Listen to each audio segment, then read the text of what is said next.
present about the translation method and procedure that using in company profile. Here I'm using the Scarlet company profile.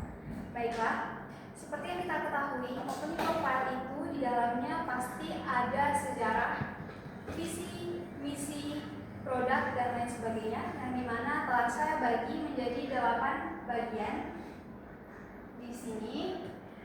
Namun kita akan bahas satu persatu, atau one by one. Kita akan bahas kenapa sih menggunakan metode itu, atau kenapa sih pakai prosedur itu. Baiklah, yang pertama di sini langsung saja saya jelasin metodenya dulu, kemudian saya akan bacakan TSU dan TSA-nya.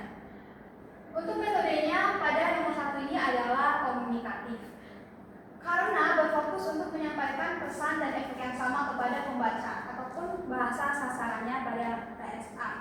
TSA di sini itu menggunakan bahasa Inggris, teman-teman.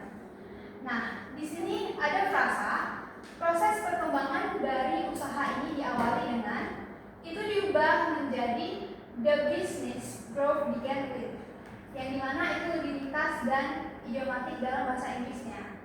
Dan kemudian ada juga terjemahan literal. Dia tidak hanya menggunakan penerjemahan komunikatif tetapi juga literal, karena struktur kalimat pasif bahasa Indonesia dan bahasa Inggris kebetulan sejajar dan dapat diterima secara gramatikal, sehingga terjemahan dilakukan kata demi kata.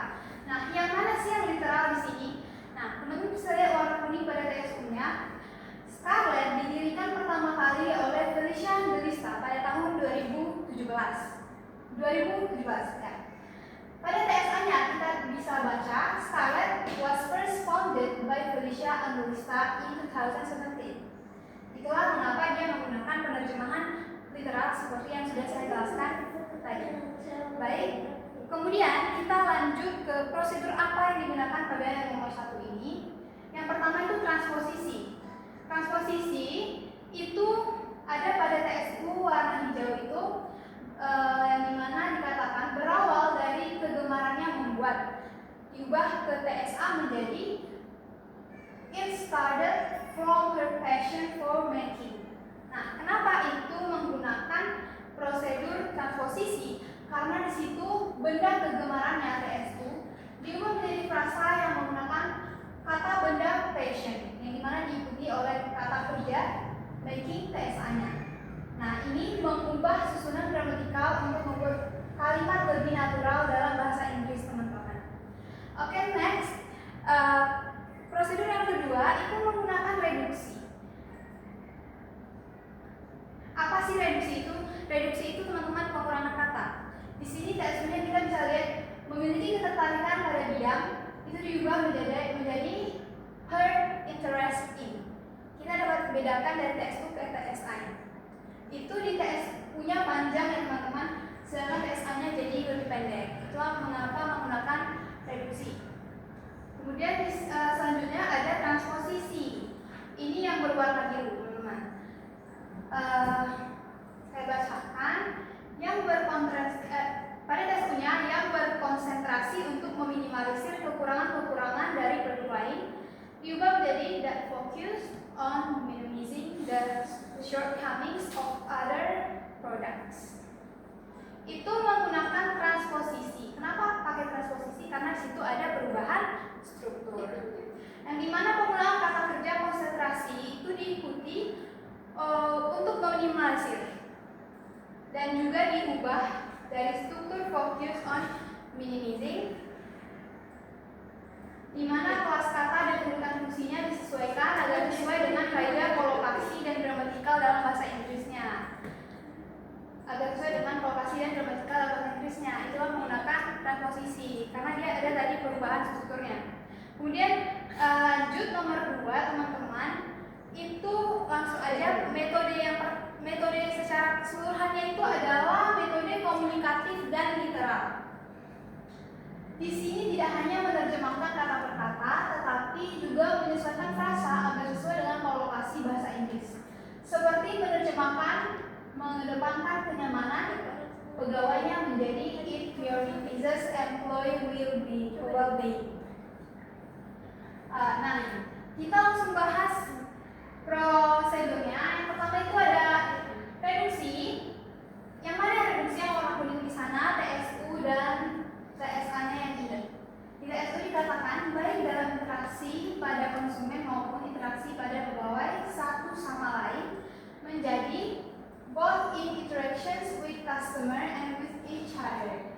Nah, di sini kenapa sih kita pakai reduksi? Karena dia terjadi pengurangan kata teman-teman atau menjadi frasa yang lebih ringkas dan alami. Kemudian yang kedua itu adalah transposisi.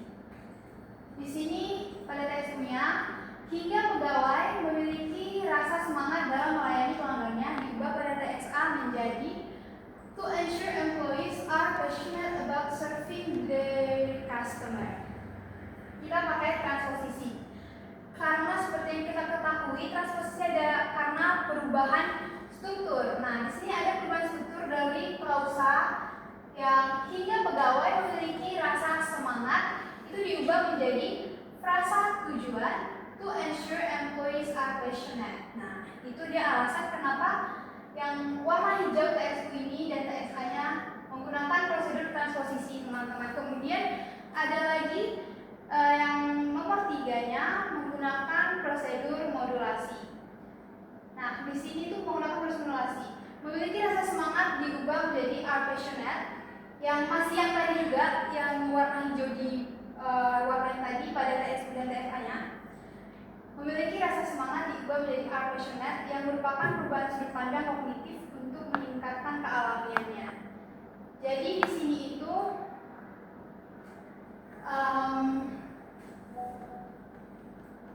memiliki rasa semangat itu diubah jadi employees are passionate itu tuh jadi lebih alami, teman-teman. Pakai modulasi.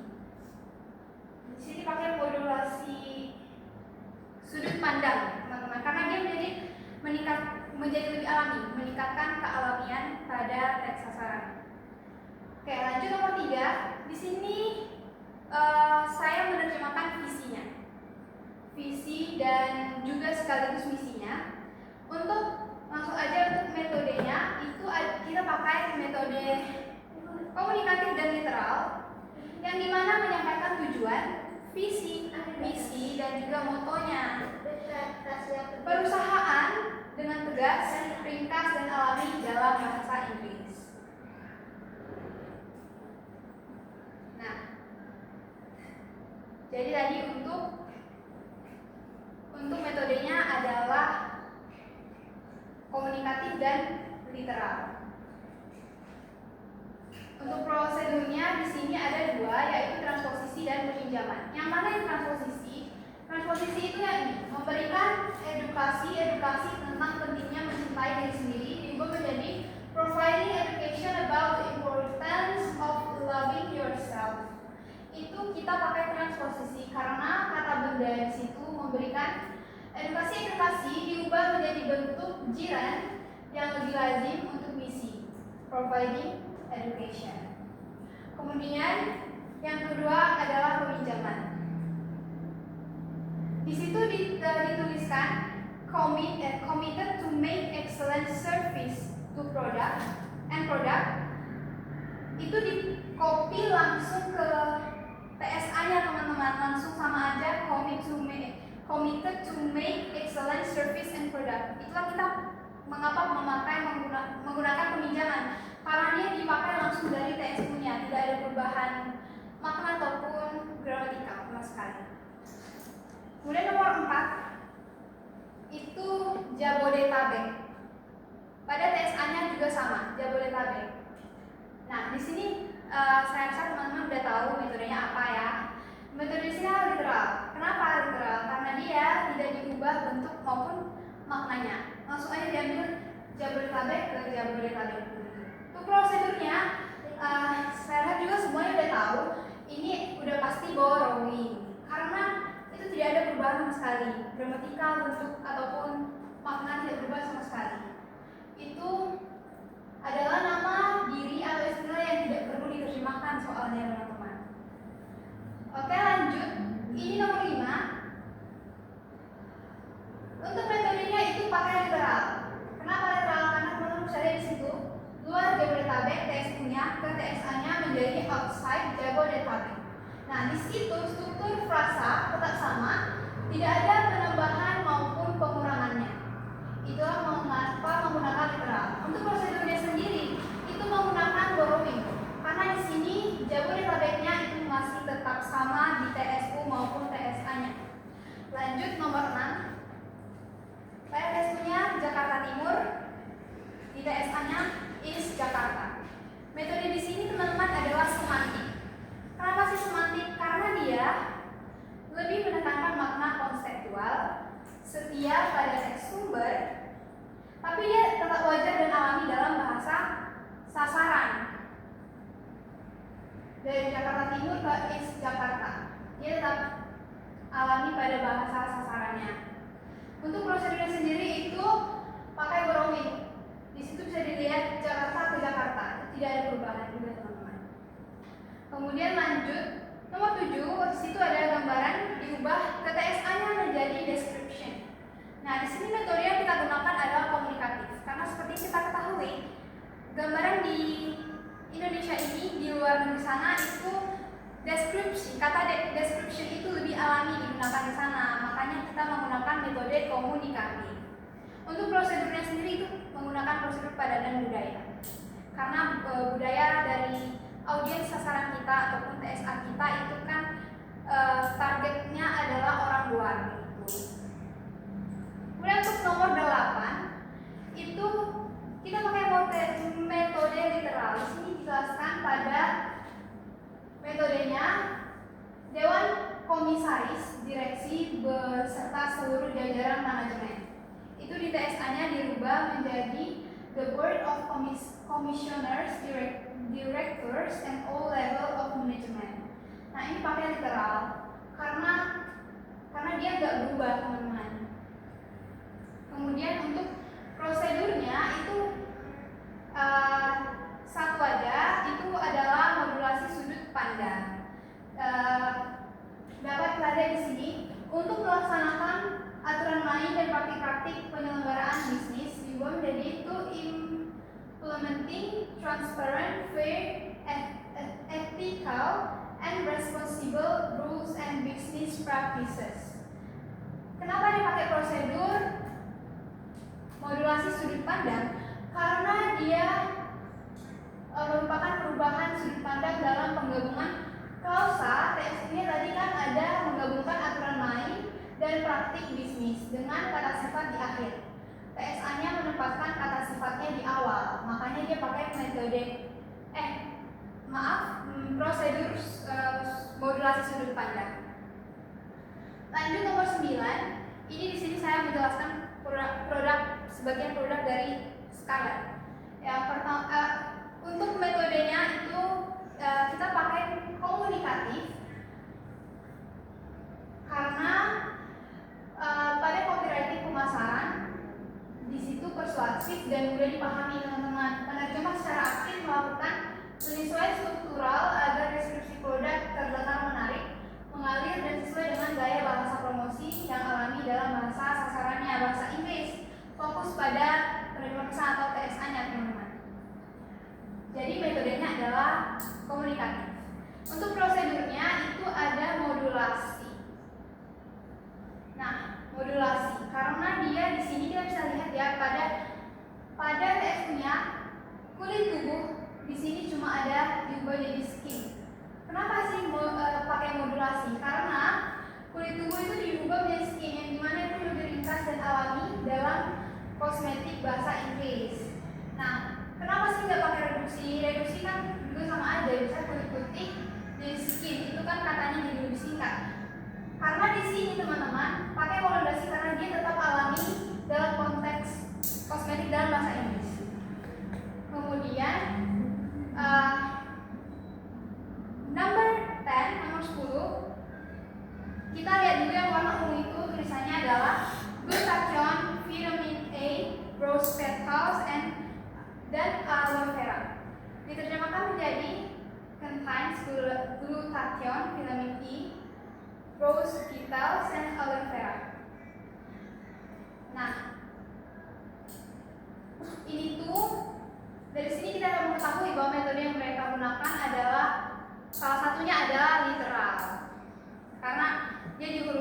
ya, dari TSU-nya ke TSA-nya, koma perkemanya itu sama, tapi dia tetap bisa alami juga dalam bahasa sasarannya. Tetapi nggak cuma literal, dia juga pakai metode komunikatif teman-teman. Karena kalau kita baca dari awal sampai akhir di sini itu bahasanya mudah dipahami oleh target audiensnya, yang dimana itu berbahasa Inggris. Di sini penerjemah secara intensif menyusun ulang, memperluas dan menyesuaikan frasa agar daftar manfaat produk itu tersampaikan dengan jelas dan berirama dalam bahasa Inggris sesuai dengan style pemasaran kosmetik. Dan dia tetap fokus pada penerima pesan. Untuk prosedurnya di sini adalah modulasi sudut pandang. Nah, di sini modulasi sudut pandang adalah mengontrol kadar minyak berlebih di wajah menjadi controlling excess oil di TSA-nya. Nah, itu kita pakai modulasi sudut pandang teman-teman karena diubah menjadi otoritas dalam bahasa Inggris, kadar minyak berlebih menjadi excess oil. Nah, dia ini tetap alami dalam bahasa Inggris. Itulah mengapa kita pakai modulasi. Sebenarnya bisa juga menggunakan reduksi, tapi di sini karena alami dalam bahasa Inggrisnya juga bisa menggunakan modulasi sudut pandang. Begitu teman-teman. Jadi dari Scarlett Company Profile ini tadi dari sejarahnya, visi misi produk dan lain sebagainya itu saya bagi menjadi 10, yang berarti di sini sudah tidak ada lagi. Ini adalah terakhir yang saya bahas tadi, yang bagian produknya. Baiklah teman-teman, semoga materi kali ini bisa bermanfaat buat kita semua, dan kalau ada pertanyaan silakan bertanya. Terima kasih.